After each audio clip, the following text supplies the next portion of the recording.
É como é pessoal, seja bem-vindo ali no canal, meu nome é Nilton Levi, eu sou colega, seja bem-vindo a esse canal, nos bata, pois gosto, comenta, partilha para mais alguém. Chega ali, hoje nós trazemos Neina.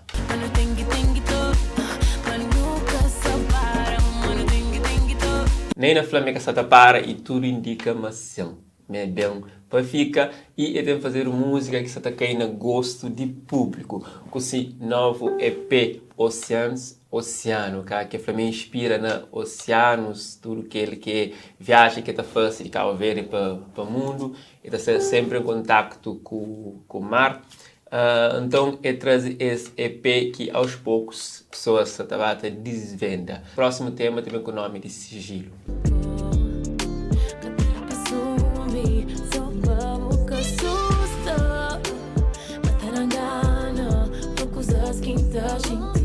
Que esse EP Oceano já não consta tema Ei Hoje.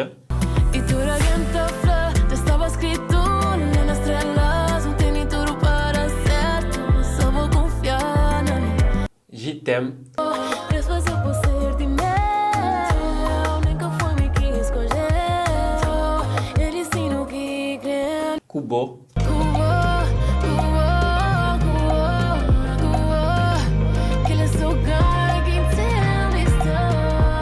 E Sigilo é próximo aqui também. De que é o que é preferido? Deixa no comentário para saber.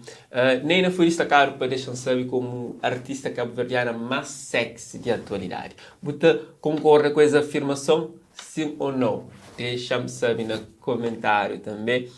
E você gosta desse artista? Fala para saber.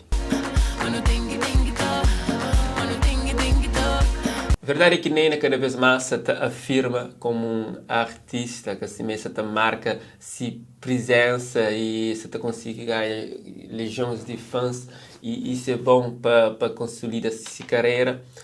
É que tem decepcionado no tema que tem trazido, mostra sua potencialidade. Também é menina que nasce onde que música era prato do dia nessa casa, cá. Se pai, se tio, tudo estava no meio de música. Então é que tinha como fugir, né? Naquela para baby inspira nas parentes que hoje é brilhante esse fãs, essa melodia, essa forma de estar na música que cada vez mais se mantém se consolida. Essa de parabéns, nos desejar sucesso nesse caminhar, nesse percurso, que futuro desenha coisas bonitas e esse EP que nós consumimos gosta é prova disso, mas ainda está para frente, então Nena, acabou para.